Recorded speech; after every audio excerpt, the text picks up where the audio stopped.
sungguh teramat sangat agung. Maka perlu kita memiliki waktu untuk mendalami kata daripada Ar-Ridwan ini. Ada dua pertemuan sebelumnya sudah kita ungkap, dan kita akan lanjutkan pada pertemuan kali ketiga ini, yang tentunya masih pada tema tentang Ar-Ridwan. Kesimpulan yang sudah kita sampaikan pada pertemuan yang lalu bahwa Ar-Ridwan adalah ridho yang hanya Allah saja yang memberikannya. Ar-Ridwan adalah ridho yang besar atau akbar, ridho yang aksar, paling banyak, dan a'zam, ridho yang paling agung. Ar-Ridwan adalah juga perkara yang paling a'la, paling tinggi minal jannah, paling tinggi daripada surga. Maka betapa beruntungnya dan betapa bahagianya jika seseorang dari hamba Allah mendapatkan Ar-Ridwan ini, karena dia telah mendapatkan sesuatu yang paling indah, paling agung, paling besar, dan paling banyak.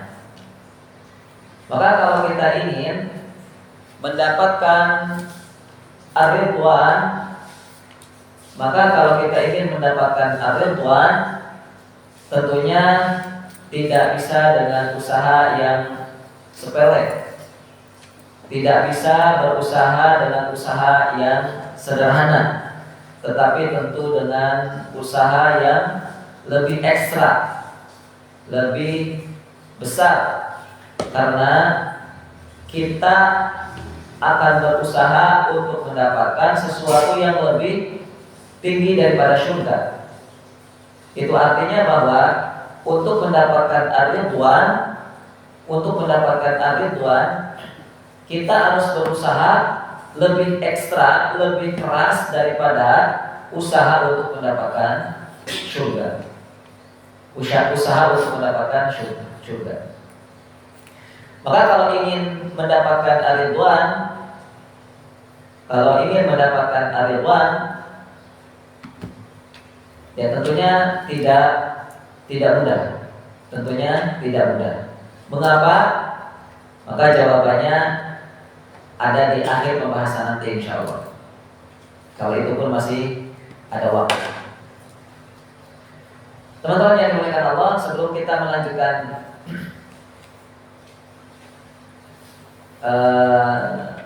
melanjutkan maka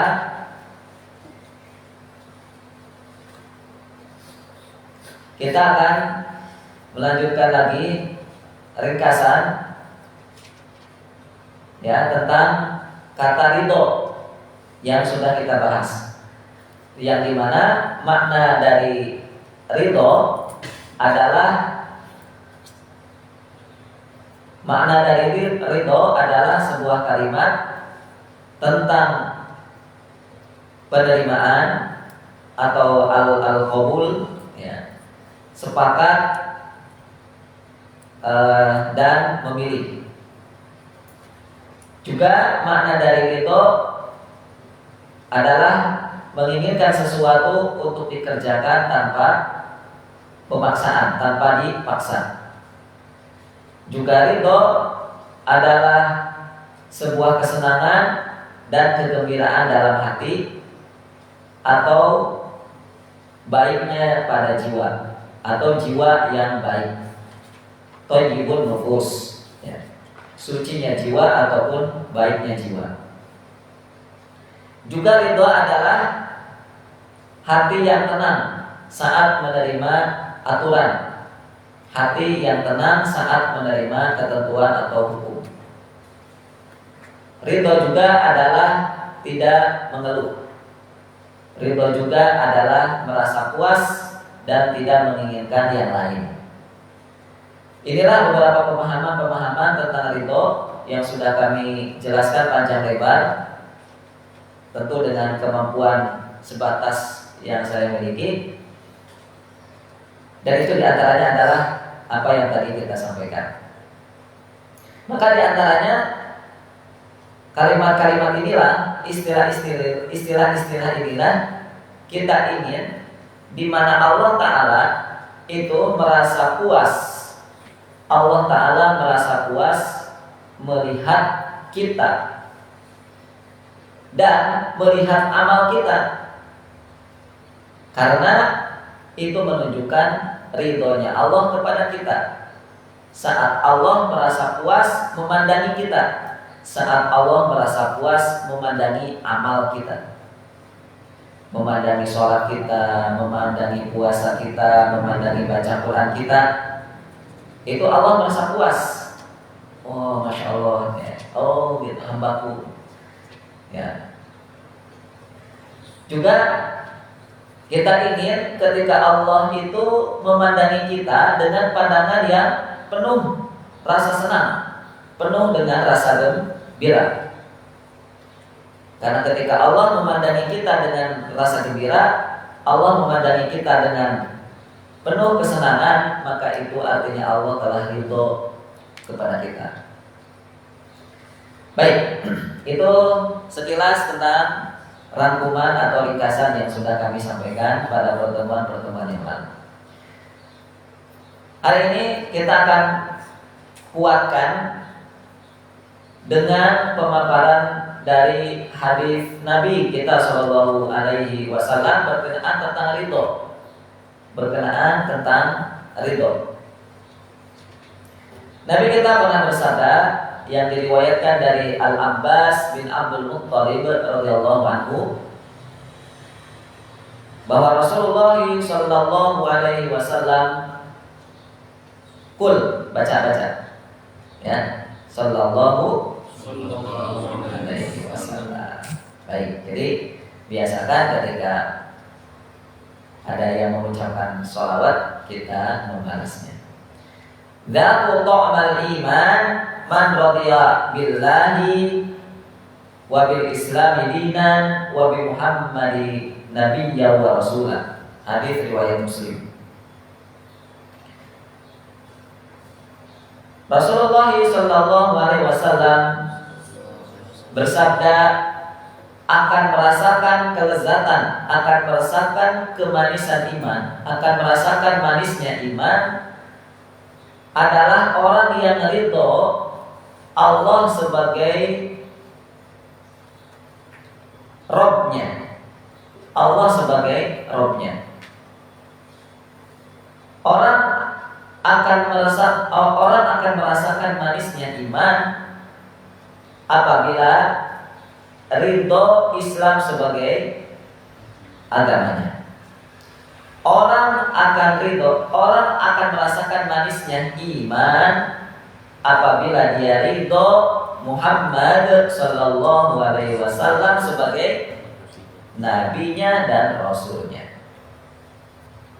Jadi al-iman lahu asrarun ajibatun.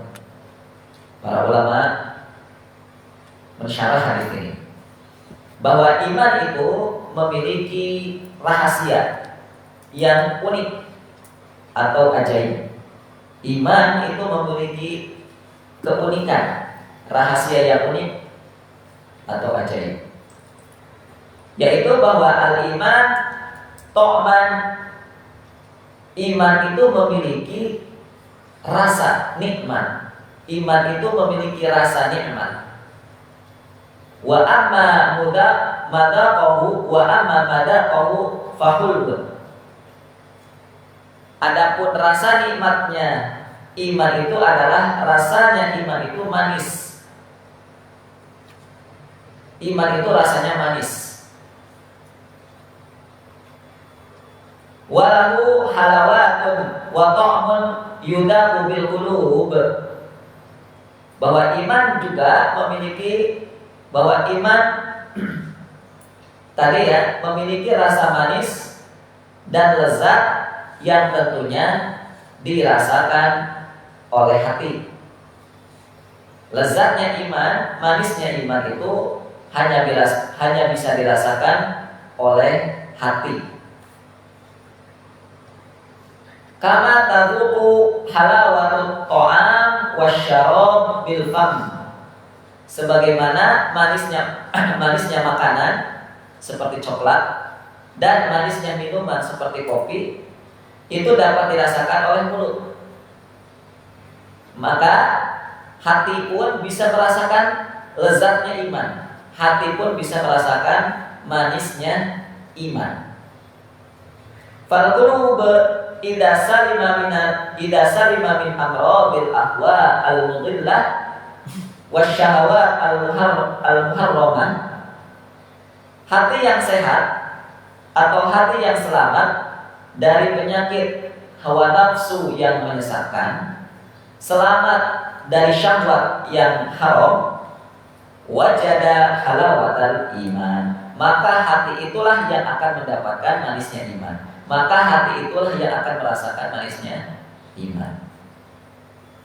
Jadi iman yang manis, iman yang rasanya lezat itu hanya bisa dirasakan oleh hati yang selamat, hati yang bersih dari apa? Syahwat yang haram, syahwat yang diharamkan, dan hawa nafsu yang menyesatkan. Wa mata marid wasatim lam yajid halawatal iman.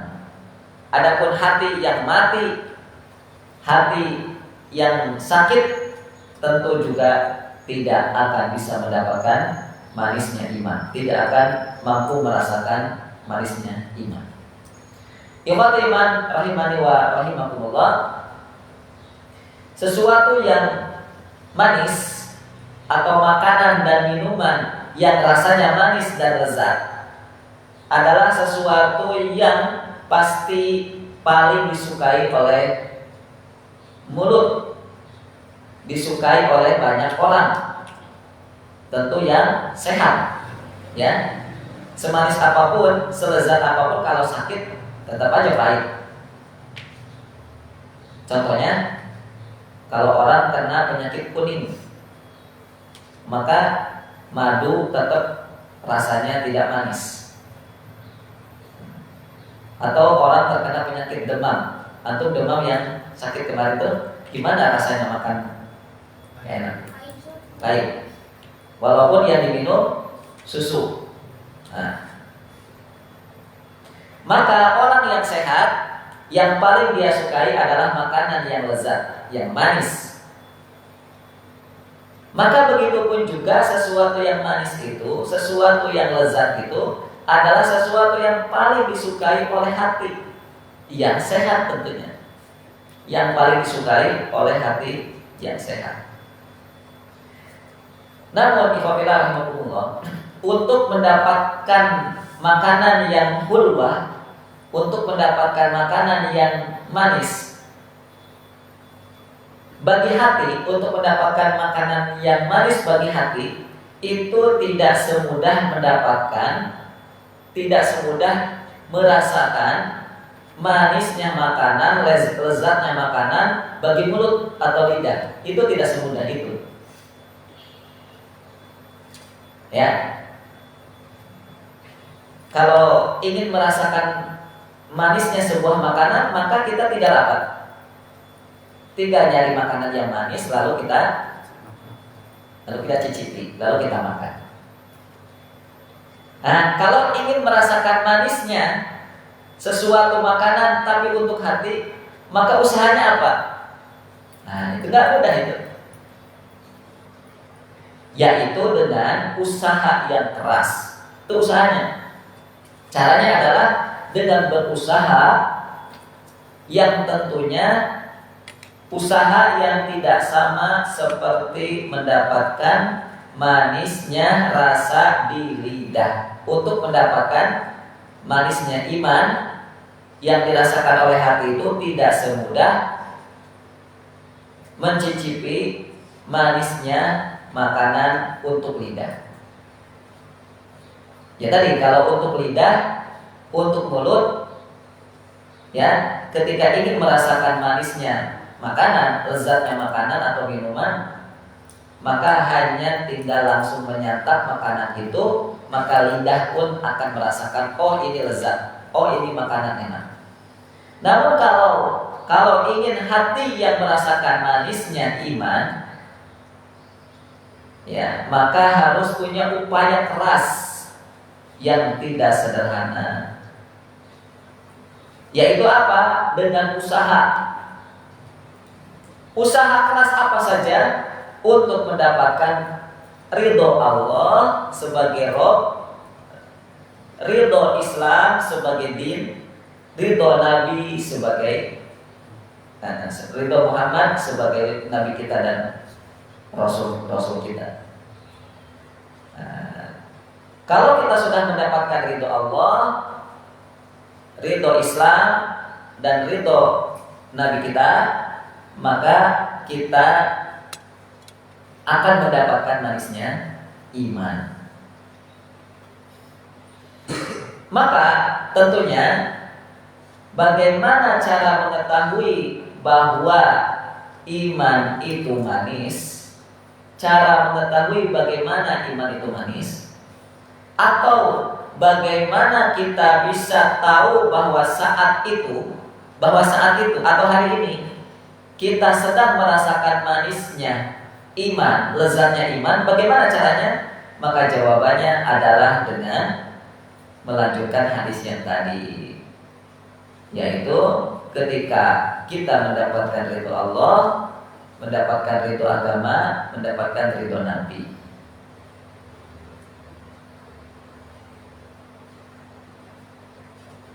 Ulama mengatakan begini, halawatul iman bitaqdimil abdi hubbillahi ta'ala wa rasulihi sallallahu alaihi wasallam ala kulli ma yahwi. Ya. Kalimat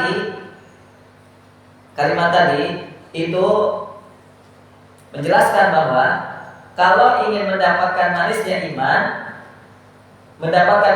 iman adalah dengan bitaqdimil abdi hubbillah, dengan mendahulukan cinta Allah di atas semua apa yang diinginkan, ala kulli ma yahwi, di atas semua apa yang diinginkan. Kita menginginkan ini, menginginkan itu, menginginkan ini, menginginkan itu, maka semua itu harus di bawah cinta kita kepada Allah.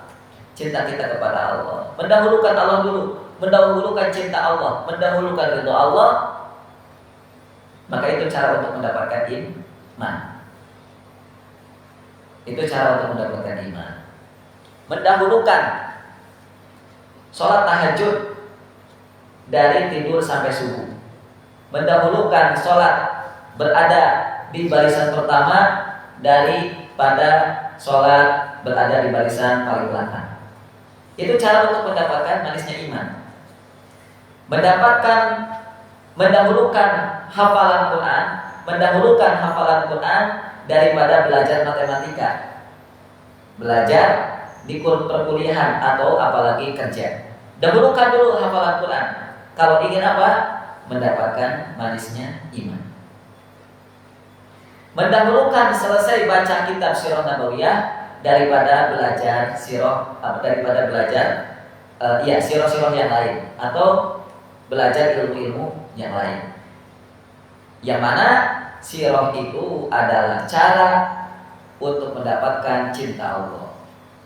In kuntum tuhibbunallah, jika kalian cinta kepada Allah, maka jawabannya fattabi'uni, ikuti aku. Bagaimana cara mengikuti Nabi kalau tidak tahu perjalanan hidupnya beliau?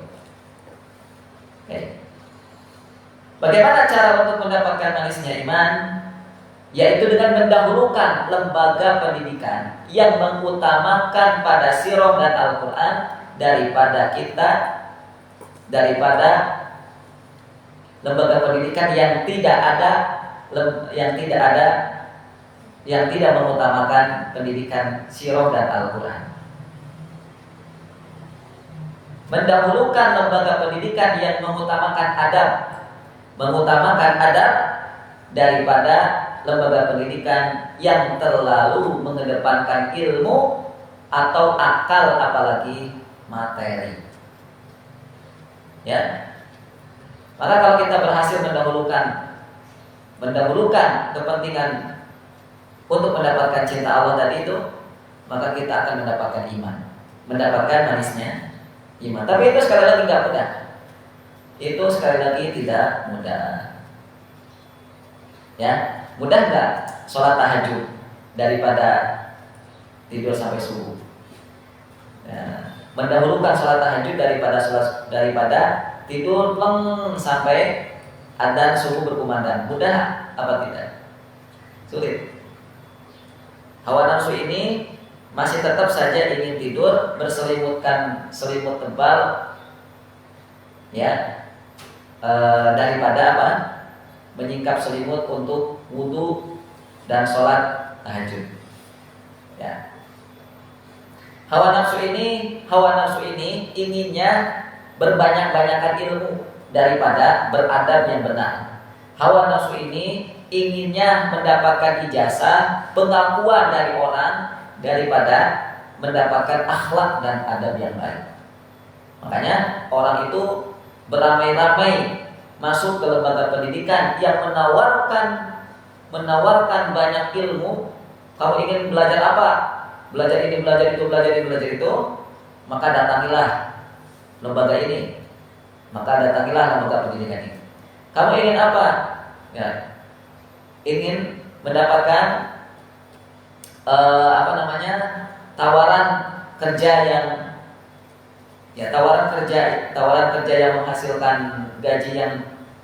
gaji yang besar, ya, maka datangilah lembaga pendidikan ini. Padahal lembaga-lembaga tadi yang menawarkan berlimpahnya ilmu, gitu ya, berlimpahnya berbagai macam ilmu dan juga tawaran dunia itu tidak ada pendidikan adab sama sekali. Tidak ada penanaman adab sama sekali. Padahal al-adab qabla al-ilm itu semboyan para ulama. Semboyan para ulama itu adalah beradablah dulu sebelum berilmu. Pelajarilah adab dulu sebelum berilmu. Maka karena tidak mudah itulah, Infaqillah rahimahumullah, imbalan dan balasannya pun sangat besar dan sangat istimewa. Imbalan karena kita telah mendahulukan Allah, cinta dan ridho Allah daripada hawa nafsu, daripada keinginan-keinginan yang lain, keinginan-keinginan apapun itu, maka imbalannya teramat sangat besar. Ya. Fal mu'minun la yuqaddamun mahabbah ahad ala mahabbatillah ta'ala wa rasulihi sallallahu alaihi wasallam. Seorang beriman, orang-orang yang beriman itu tidak akan mendahulukan cinta kepada apapun di atas cintanya kepada Allah dan Rasulnya. Sebagaimana firman Allah dalam surat Al-Baqarah, Allah mengatakan, "Wa minan nas may yattakhidhu min dunillahi andadan yuhibbunahum ka hubbillah walladzina amanu asyaddu hubban lillah." Dan sebagian manusia mereka menjadikan andad, mereka menjadikan Tuhan-Tuhan selain Allah, ya, menjadikan Tuhan-Tuhan selain Allah dicintai sebagaimana mencintai Allah. Orang musyrik, mereka menjadikan patung itu sesuatu yang dicintai sama seperti mencintai Allah. Orang musyrik, ya. Walladzina amanu. Tapi orang beriman tidak. Orang beriman itu sangat cinta kepada Allah Subhanahu wa taala. Hubban lillah, asyaddu hubban lillah. Orang-orang musyrik, ya, mereka sangat cinta dengan harta sama seperti cinta kepada Allah. La haula wala quwwata illa billah. Mereka orang-orang musyrik sangat cinta dengan kendaraan sangat cinta dengan binatang, ternak, sangat cinta dengan perkebunan, kebun-kebun yang mereka pelihara, sama seperti cinta mereka kepada mereka sangat cinta, mereka cinta dengan istri keluarga mereka sama seperti cinta kepada Allah. Itu bukan orang beriman, karena orang beriman itu asyaddu hubban lillah. Orang beriman itu adalah orang yang sangat cinta kepada Allah daripada yang lain. Nomor satunya adalah cinta kepada Allah. Nah,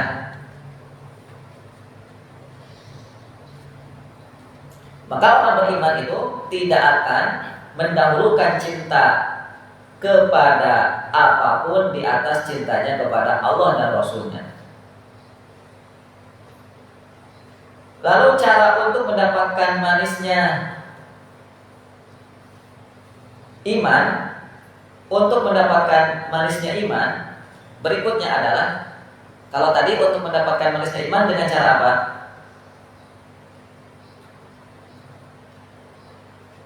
Dengan mendahulukan. Nah itu, untuk mendapatkan manisnya iman itu adalah dengan mendahulukan cinta Allah, mendahulukan ridho Allah daripada yang lainnya. Berikutnya yang kedua, untuk mendapatkan untuk mendapatkan manisnya iman adalah sebagaimana yang disampaikan oleh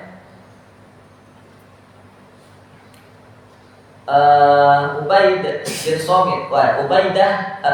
bin Somit radhiyallahu anhu, bahwa Nabi kita sallallahu alaihi wasallam bersabda, innaka lan tajid ta'ma haqiqah al-iman hatta ta'lam anna ma asabaka lam yakun liyukhti'aka wa ma akhta'aka lam yakun liyusibaka.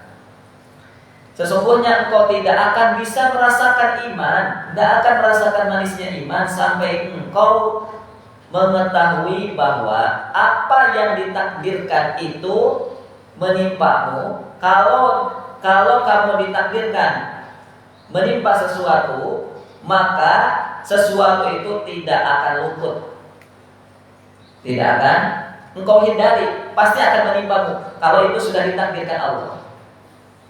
Juga sebaliknya, apa yang ditakdirkan itu tidak luput darimu, atau kalau Allah sudah menakdirkan sesuatu tidak akan terjadi, maka tidak akan terjadi. Hadis riwayat Abu Dawud rahimahullah. Di dalam kalimat ini, hadis Nabi ada kata hatta ta'lam. Hatta ta'lam, sampai kamu mengetahui, sampai kamu berilmu. Maka itu artinya bahwa untuk mendapatkan manisnya iman adalah dengan ilmu. Dengan ilmu. Ilmu apa yang harus kita dapatkan? Ilmu apa yang kita cari untuk mendapatkan manisnya iman? Ya, ilmu, ada sebuah ilmu untuk menyingkap, membuka hakikat iman. Ya. Ilmu yang bisa menyingkap, ilmu yang bisa membuka hakikat iman. Ilmu itulah yang akan bisa membuka atau yang akan bisa merasakan manisnya iman. Teman-teman sekalian, iman itu masalahnya gak kelihatan. Iman itu masalahnya tidak nampak oleh panca indera kita, tidak terlihat. Maka dibutuhkan keahlian untuk mencari tahu bagaimana menyingkap hakikat iman. Iman itu seperti apa? Kenyataan yang sebenarnya tentang iman itu apa? Itu butuh ilmu. Butuh ilmu. Ya, hari ini untuk mencari pelaku, ya, untuk mencari pelaku sebuah kejahatan saja kan perlu ilmu. Ada kejahatan apa? Ada kejahatan apa? Pencurian umpamanya. Yang namanya mencuri ya nggak mungkin lah kelihatan orangnya kan. Namanya juga mencuri. Nah, untuk menyingkap siapa nih orang yang mencuri uang 50.000 saya itu, nah itu butuh ilmu.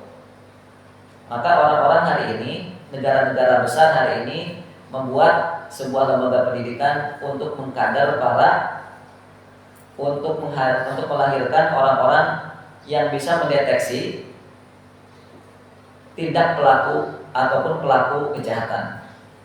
Namanya detektif. Ya.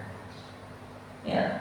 Orang-orang atau negara-negara besar itu rame-rame membangun lembaga pendidikan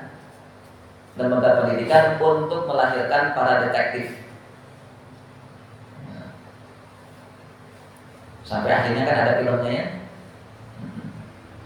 Nah itu kan butuh biaya mahal itu. Bayangkan misalnya ada uang yang dicuri, ada uang hilang. Lalu si korban itu meminta polisi untuk mengungkap pelaku orang yang mencuri uang saya, mencuri uang yang ada di bank itu. Nah, gimana caranya coba? Orang yang nggak ada, saksinya tidak ada, nggak ada saksi karena malam hari umpamanya, sedang tidak ada orang. Bagaimana caranya? Nah, kalau orang-orang para detektif itu mereka nggak kehabisan akal, pasti ada caranya. Ya, pasti ada caranya. Intinya ada ilmu lah pasti. Ya, untuk mengungkap sesuatu yang itu sifatnya dunia, yaitu kehilangan harta, itu aja butuh ilmu. Apalagi menemukan hakikat iman. Iman itu gimana, Mas? Kenyataan yang sebenarnya iman itu seperti apa? Nah itu kita nggak tahu. Itu ditangkapnya bukan oleh panca indera itu. Ya, dirasakannya bukan oleh mata, bukan oleh telinga, bukan oleh mulut, bukan oleh kulit. Itu pasti butuh ilmu dahsyat, butuh ilmu mahal ya. Lebih mahal daripada ilmu yang dimiliki oleh para detektif itu. Lebih mahal. Tapi sayangnya banyak orang yang tidak mau belajar ilmu ini. Ya. Tapi sayangnya banyak orang yang tidak memiliki ilmu ini. Ilmu apa? Ilmu iman. Sebabnya kenapa nih? Nanti lihat. Teman-teman yang dimuliakan Allah. Lalu bagaimana cara mencari tahu tentang hakikat iman? Cara mencari tahu pelaku kejahatan ada ilmunya. Ya tinggal tanya saja pada polisi. Cara mencari tahu orang-orang yang akan berbuat jahat ada ilmunya, tanya saja sama polisi. Cara mencari tahu ini heroin, ini apa yang suka diminum mabuk tuh? Alkohol atau ini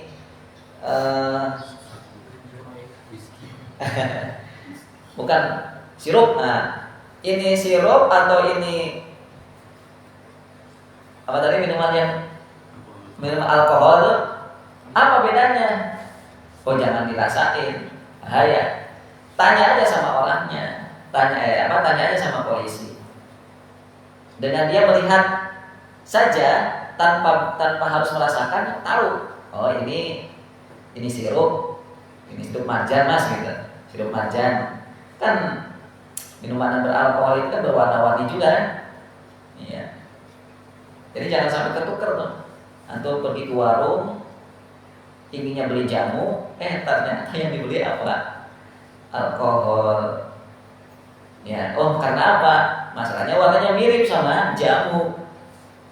Karena orang-orang hari ini banyak kan ya di warung-warung itu yang mereka menjual, mereka di situ menjual jamu juga menjual minuman beralkohol.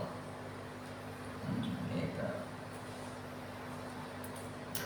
Nah, orang ahli itu bisa tahu walaupun tidak merasakan, walaupun tidak harus mencicipinya. Nah, bagaimana cara untuk bisa tahu iman itu, teman-teman? Nabi mengatakan caranya adalah apa yang ditakdirkan menimpa kita, maka kita tidak akan luput. Ya, maka tidak akan luput dari kita atau pasti terjadi. Juga apa yang ditakdirkan itu tidak akan menimpa kita, maka tidak akan terjadi. Maka tidak akan terjadi. Inilah ilmu. Ilmu iman itu ini kan bagian dari takdir ya. Takdir itu apa sih? Ketentuan Allah kan? Iya, ilmu iman itu adalah salah satunya ilmu tentang takdir, tentang ketentuan Allah. Kalau Allah tidak mentakdirkan kita mati hari ini, maka tidak akan mati. Walaupun di depan kita ada 1.000 orang, ya 1.000 orang musuh yang membawa senjata lengkap, itu dan seterusnya. Dan ini bagian daripada belajar ilmu iman. Belajar ilmu iman ini, ya, belajar ilmu iman ini, yaitu tentang memahami takdir ini harus sudah diajarkan pada usia gulam.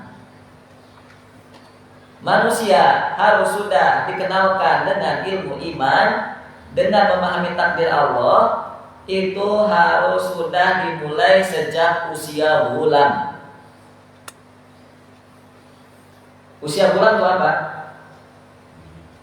Usia di mana seorang anak berada di 2 tahun atau penyapihan sampai usia 7 tahun. Itu usia bulan. 2 sampai 7 itulah usia di mana orang tua muslim harus sudah mengajarkan iman. Sebagaimana yang telah Nabi ajarkan, sebagaimana yang telah Nabi praktekkan kepada siapa?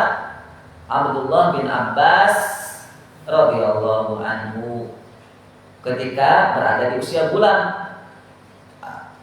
Abdullah bin Abbas ketika di usia bulan dibonceng oleh Rasulullah. Rasulullah berada di depan, naik sebuah kendaraan, di belakangnya ada Ibnu Abbas radhiyallahu anhu. Waktu itu beliau sedang dalam usia bulan. Rasulullah mengatakan, "Ya gulam, inni u'allimuka bi kalimatin ihfadillah yahfadka, ihfadillah tajidhu tujahaka. Idza sa'alta fas'alillah wa idza ista'anta fasta'in billah wa 'alam anna al-ummah law ijtama'at 'ala ay yanfa'uka bi syai'in lam yanfa'uka illa bi syai'in qad katabahu Allahu lak. Wa in ijtama'u 'ala an yadurruka bi syai'in lam yadurruka illa bi syai'in qad katabahu Allahu 'alaik.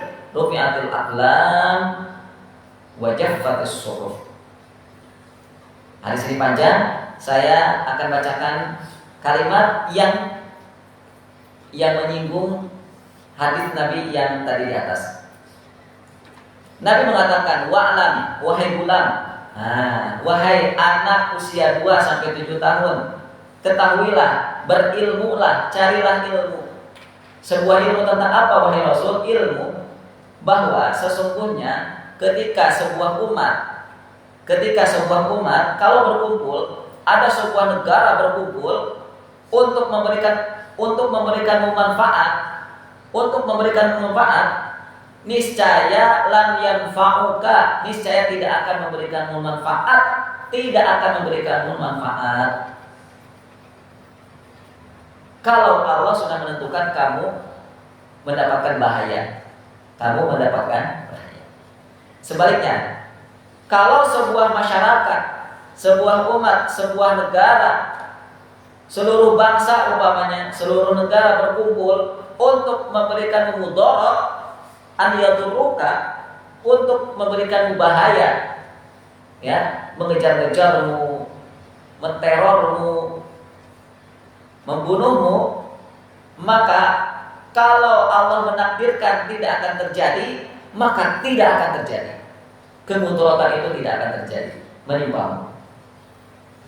Ya, ilmu ini Nabi ajarkan pada anak usia berapa tahun tadi? 2 sampai 7 tahun.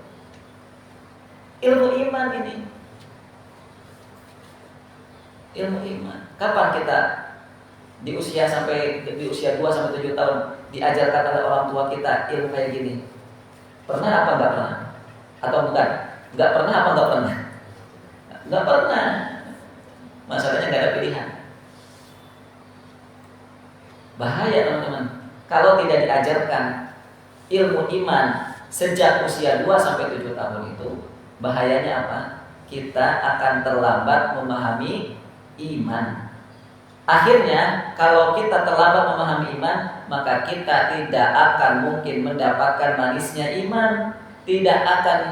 Maka kita akan sulit merasakan iman itu gimana sih? Apa kayak apa gitu? Kita tidak akan bisa merasakan, sulit merasakan. Coba, antum sudah merasakan nggak lezatnya lezatnya iman itu kayak gimana? Belum kan? Iya, itu gara-gara orang tua antum. Mohon maaf sekali. Sama juga saya. Gara-gara yang dulu pernah mengajari kita, yang dulu pernah, ya siapa lagi kalau bukan orang tua kan, terlambat atau malah tidak sama sekali mengajari ilmu ini. Padahal Rasul kita Shallallahu Alaihi Wasallam sudah mengajarkan melalui kisahnya Abdullah bin Abbas tadi ketika di usia bulan. Ajari itu anakmu, ya. Itu kata Nabi secara tidak langsung. Ajari anakmu yang masih usia 2 sampai 7 tahun itu bukan SpongeBob, ya, bukan diajari SpongeBob, tapi diajari iman. Pahamkan kepada dia bahwa kalau kamu ditimpa oleh bahaya, kalau kamu akan ditimpa bahaya oleh semua manusia, maka tidak akan terjadi kalau Allah tidak menentukan. Betapa hebatnya kan kalimat ini. Kenapa? Karena diajarkan pada anak usia bulan. Kenapa sih kita takut banget kalau sekolah ke lembaga pendidikan yang tidak berijazah? Kenapa takut banget? Karena hari ini kita tidak akan atau sulit bekerja kalau tanpa ijazah kan? Kalau tidak bekerja tidak dapat uang. Kalau tidak dapat uang, gimana bisa makan? Gitu. Hari ini kan ijazah di nomor 1 kan daripada takdir Allah. Ijazah, dari ijazah ke ijazah. Itu kan sekolah tuh. Dari toga ke toga dan ke toga. Itu kan sekolah kuliah tuh. Maka selamat Anda Mas. Kalau sekolah kuliah hanya mencari itu tuh, selamat, Anda tidak akan merasakan manisnya iman. Ya. Hanya sebatas itu kalau kuliah. Jadi teman-teman, pendidikan dalam Islam tuh, pendidikan dalam Islam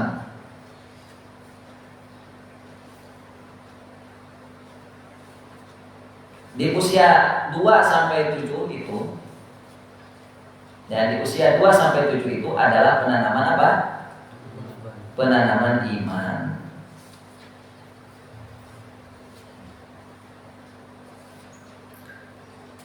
Yaitu pendidikan untuk memahami hakikat iman sehingga bisa merasakan cinta, merasakan cinta Allah, takut kepada Allah, dan tentunya ridho Allah. Maka teman-teman, kalau kita tidak suka dengan sirah Nabi, ini kan tadi kan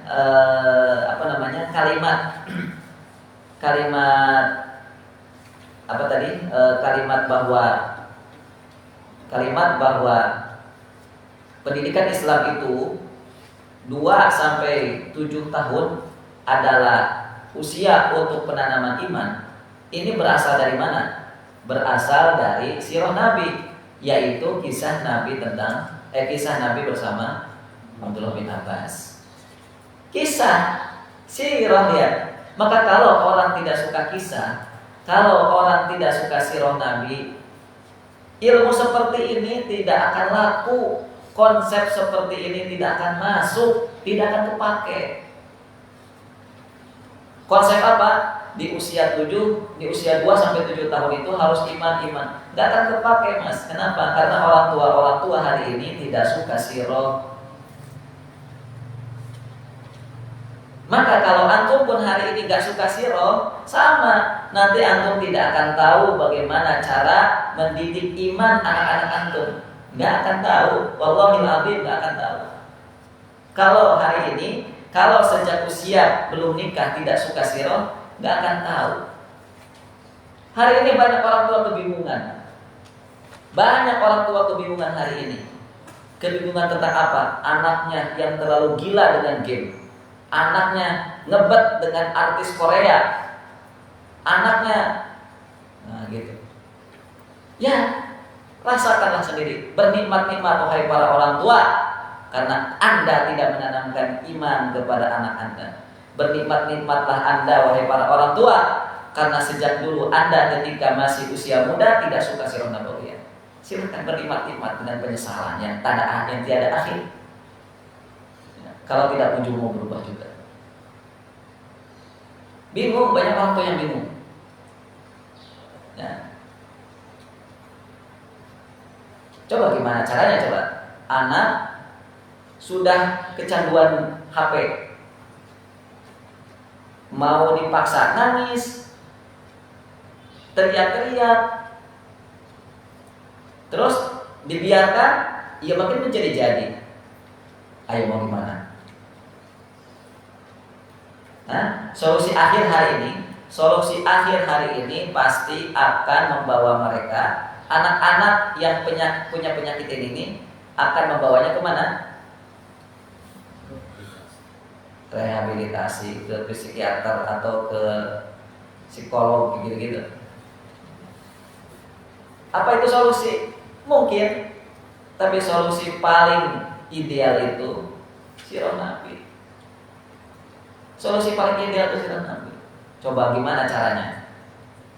Gimana caranya meredam hawa nafsu anak, kecanduan HP. Diredam sama apa coba caranya? Sama HP, sama YouTube, sama mobil-mobilan. Gimana caranya? Kalau nggak belajar sirah itu nggak bisa. Karena solusi-solusi selain sirah hanya mungkin solusi fiktif atau solusi sementara. Ya. Kalau solusi-solusi itu datangnya bukan dari sirah, apalagi dari Quran, maka itu hanya solusi sementara, solusi pragmatis namanya. Yang nantinya akan muncul lagi penyakit baru, gitu. Ya. Jadi menghadirkan solusi tanpa solusi kan? Ya. Seolah-olah dia ngasih solusi, tapi ternyata bukan solusi yang tapi ternyata bukan bukan solusi yang hadir, tetapi malah muncul lagi masalah baru. Ya sama kayak obat-obatan hari ini. Misalnya gini, antum sakit gigi, minum obat, giginya sih sembuh, sakit giginya sembuh, tapi muncul penyakit yang lain. Apa? Kalau orang terlalu banyak minum obat sakit gigi itu. Iya, coba aja tanya. Coba tanya sama dokter lah, tentu dokter yang jujur ya. Ketika sakit gigi minum obat, sakit gigi lagi minum obat lagi, sakit gigi lagi minum obat lagi. Karena kecanduan obat nanti yang timbul apa? Penyakit baru. Bisa jadi nanti ke apa namanya, ke lambung, ginjal, apa lagi? Daya ingatnya karena minum. Ya. Jadi gitu. Orang hari ini demam, minum obat. Ya. Jadi bukan itu yang diinginkan tuh. Yang diinginkan itu di dalam Islam itu bukan sembarang ngasih obat, tetapi obat yang benar-benar obat. Makanya doanya kan apa? Allahumma rabban nas mudhibal ba's ishfi anta syafi shifaan la shifaan la yughadiru saqama. La yughadiru saqama. Ya Allah, minta obat, sembuhkan ya Allah yang tidak ada bekas sama sekali. Enggak ada bekas. Bukan lagi timbul masalah baru, bukan lagi timbul penyakit baru, tapi enggak ada bekas sama sekali. Ayo, minta dari mana? Kalau bukan dari Allah kan? Nah, gitu. Jadi kalau solusi bukan dari Allah sumbernya, solusi bukan dari Sirah Nabawiyah sumbernya, maka bukan solusi itu namanya. Terakhir, kita akan masuki Sirah Nabawiyah nih. Akan kita masuki Sirah Nabawiyah yang berkaitan tentang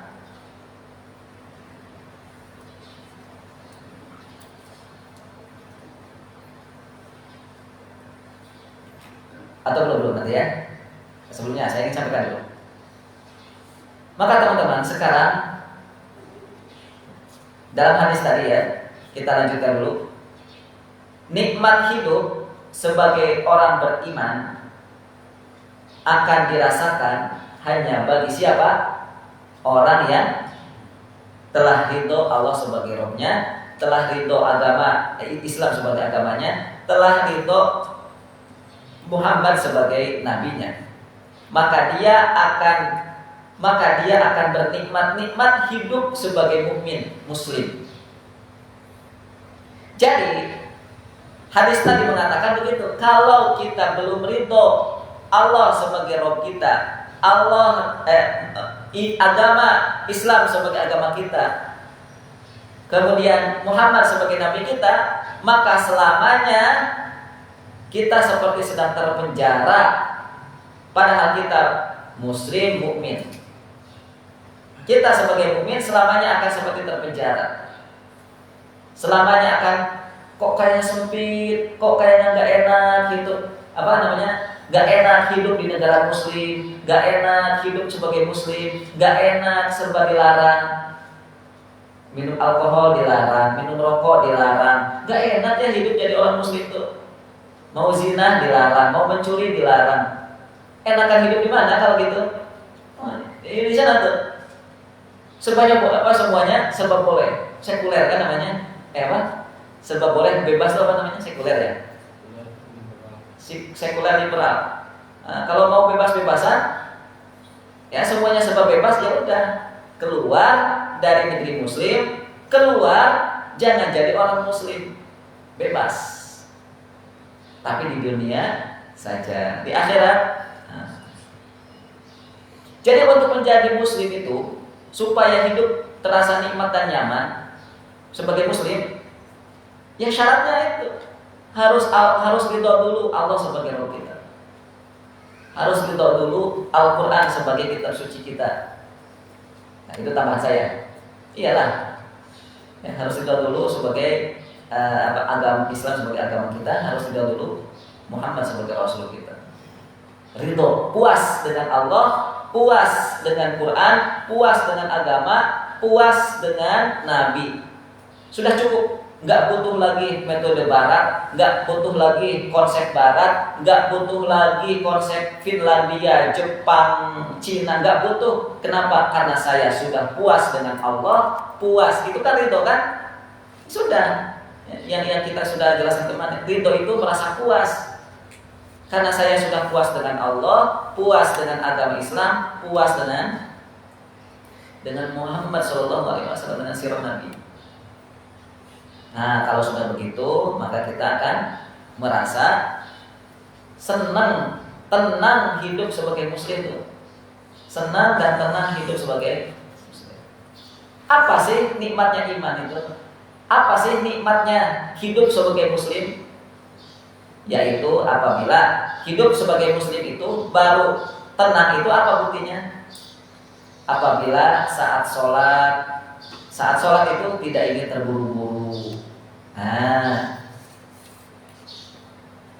kan masih banyak kan sholatnya ingin kejar-kejaran, kan masih banyak sholatnya ingin cepat-cepatan, kan masih banyak sholatnya ingin buru-buru selesai, nyari masjid yang imamnya bacaannya sedikit atau cepat, masih banyak kan? Nah, itu membuktikan dia tidak senang hidup menjadi muslim, tidak senang hidup menjadi mukmin. Jadi ketika dia sholat itu, sholatnya tidak ingin terburu-buru, ingin tenang, rileks, menghayati, ya.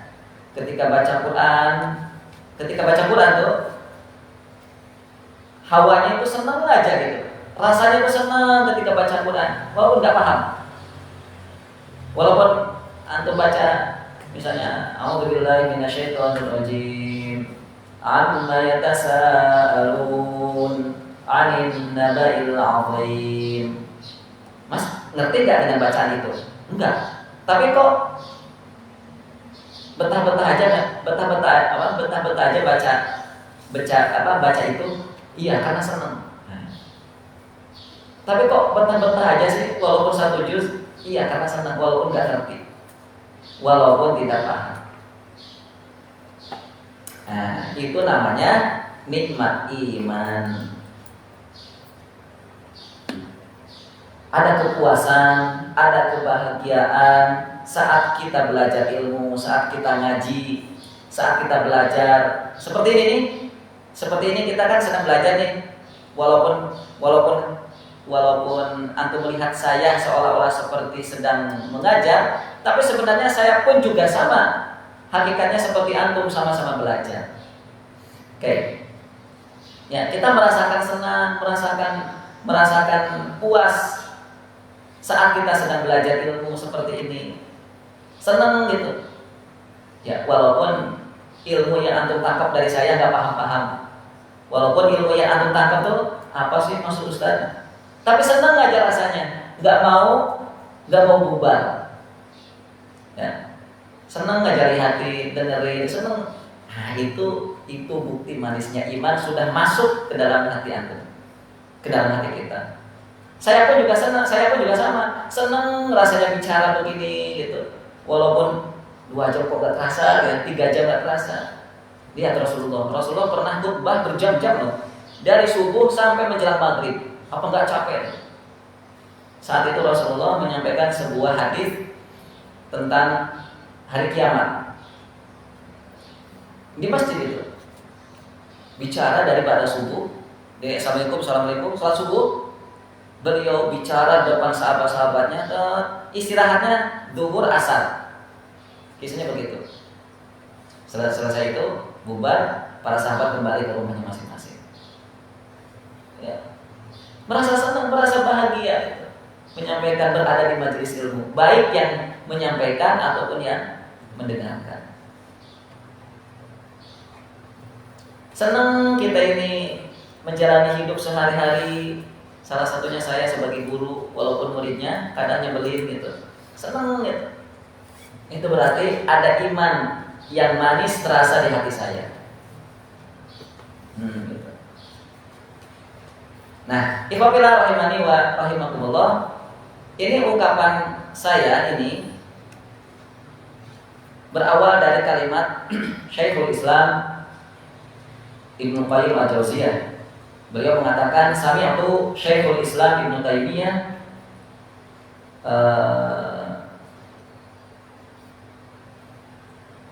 beliau mengatakan idza lam tajid lil amal halawah fi qalbika wa syiraha fathamhu.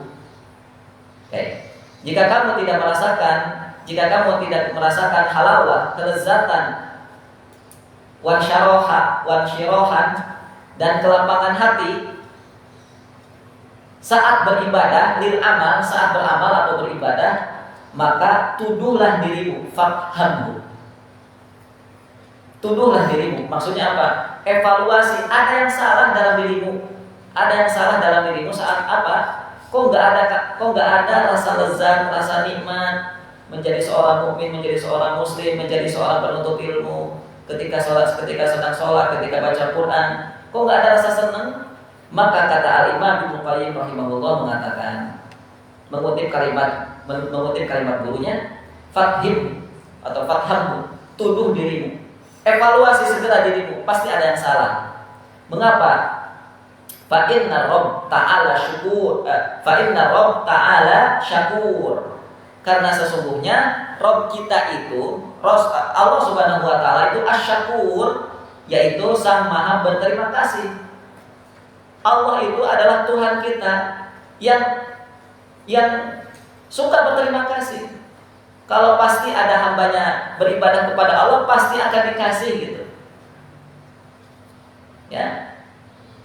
Kalimat Imam Qayyim, yakni annahu la budda an yathibul amil ala amalihi fid dunya min halawah yajidha fi qalbihi wa quwwah insyirah wa quwwah ainin. Yaitu bahwa Allah pasti akan memberi balasan yathib atau thawab, ya, akan memberikan balasan kepada siapa? Orang yang al-amil, orang yang beramal soleh di dunia, berupa apa?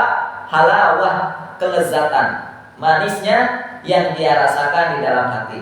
Wan syirohan, dan lapang dada, ya, atau ya, dan kelapangan, ya, dan kelapangan atau qurratu ainin, kesejukan pandangan. Jadi Imam Qayyim mengatakan gini, kalau orang itu sudah beribadah kepada Allah, sholat sudah, baca Quran sudah, belajar ilmu sudah, maka Allah akan ngasih hadiah kepadanya berupa apa? Berupa yang pertama lezatnya iman. Jadi terasa lezat gitu. Ada sesuatu yang nikmat. Padahal nggak makan kopi, minum kopi, nggak makan coklat, tapi kok rasanya nikmat. Lalu ada rasa kelapangan, dada tuh lapang banget gitu, lapang walaupun punya banyak hutang, ya, walaupun dihimpit di sana di sini itu banyak ujian, tapi dada tuh rasanya lapang, selapang lapangan sepak bola, malah lebih lapang lagi, lebih luas lagi. Itu Allah kasih hadiah itu. Lalu yang ketiga, kalau orang itu beres beramal, orang itu beres beribadah, maka Allah kasih hadiah yang ketiganya, kesejukan pandangan. Ya. Jadi ketika dia memandang apa tuh sejuk rasanya. Memandang ini sejuk, memandang itu sejuk. Ya. Jadi nggak ada tuh rasa iri, dengki, nggak ada. Memandang ini dengki, memandang itu dengki, memandang apa ingin rasa marah itu enggak. Walaupun dia memandangi musuhnya sendiri, tetap aja hatinya sejuk. Itu ciri orang yang Allah telah berikan hadiah kepada orang yang telah beribadah kepada Allah. Sejuk gitu. Ya.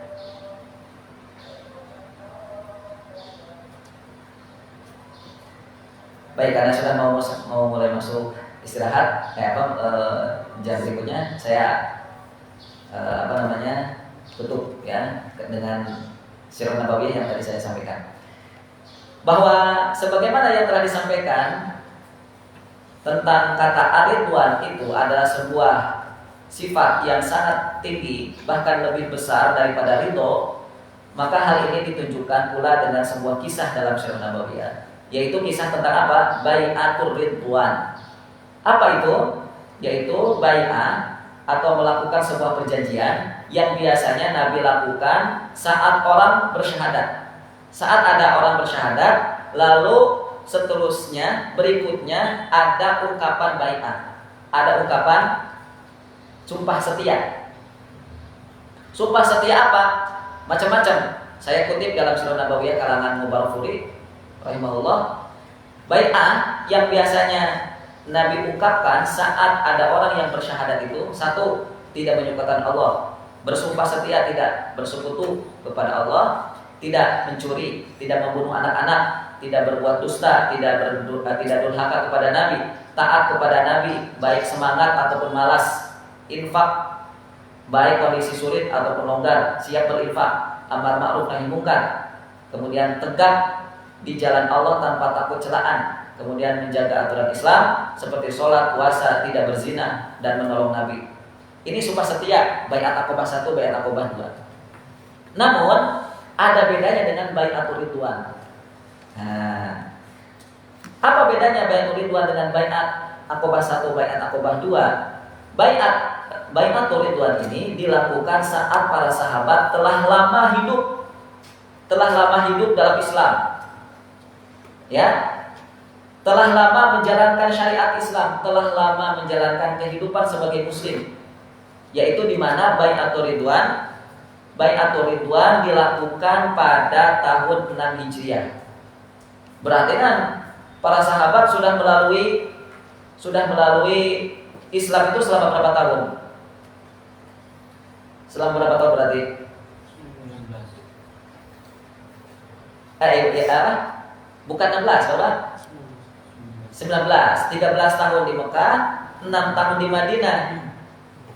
Sahabat itu sudah sekitar belasan tahun. Nah, dan Bai'atur Ridwan ini dilakukan atau perjanjian untuk siap mati. Bai'atur Ridwan, siap mati. Jadi bai'at ini paling berat. Bai'at ini dilakukan hanya sekali seumur hidup, yaitu siap mati. Oleh karena itu, keistimewaan orang yang hidup atau keistimewaan para sahabat yang melakukan bai'at Ar-Ridwan ini, satu, Allah langsung turunkan ridho Allah kepada mereka. Ya, Allah langsung turunkan ridhonya. Ayatnya surat Al-Fatihah, apa ayatnya? Ada kata ridho di situ. Apa? Iya betul. Waridwan bukan. Ada kata ridwan. Kemudian yang kedua, tidak akan masuk neraka sama sekali. Tidak akan masuk neraka. Jadi teman-teman, untuk mendapatkan ridwan Allah, itu sangat berat. Apa? Hanya bisa dilakukan yang kuat iman, yang mampu mendapatkannya, yaitu para nabi dan juga para sahabat, dan juga orang-orang beriman yang mereka asyaddu hubban lillah, yang mereka memiliki cinta dahsyat kepada Allah. Adapun orang-orang munafik, di dalam sejarahnya ketika terjadi Bai'atur Ridwan, orang munafik saat itu tidak ada yang ikut. Jadi teman-teman, Bai'atur Ridwan itu terjadi di Hudaybiyah, di sebuah tempat namanya Hudaybiyah. Dari Madinah menuju Mekah itu pasti akan bertemu dengan Hudaybiyah namanya. Nah, ketika di Hudaybiyah itu terjadilah Bai'atur Ridwan. Di Hudaybiyah ini ada namanya Syajaratul Ridwan atau pohon Ridwan. Disitulah Bai'atur Ridwan terjadi. Semua sahabat berkumpul, semua sahabat sumpah setia, siap mati melindungi siapa? Menolong siapa saat itu? Menolong Utsman bin Affan. Hanya satu orang, dan ini orang munafik, namanya Jad bin Qais. Orang munafik ini, Jad bin Qais ini, dia menyelinap bersembunyi agar tidak ketahuan sama Rasul. Karena berat baiatnya, harus siap mati. Dan orang munafik takut mati. Maka itulah teman-teman yang dimuliakan Allah, sudah selesai saya sampaikan tentang ituan. Baik dari ayat Quran dan hadis Nabi juga sirah nabawiyah menjelaskan tentang betapa besarnya, betapa agungnya, betapa luhurnya kata Ar-Ridwan ini, karena cara mendapatkannya pun sulit, di mana kita harus siap berani mati, siap menghilangkan nyawa kita demi membela Allah dan Rasulnya. Allah Ta'ala saya cukupkan. Untuk berikutnya kita akan saksikan bersama penampilan saudara kita yang akan mengujikan hafalannya untuk kita, yaitu juz 17. Jadi silakan teman-teman bisa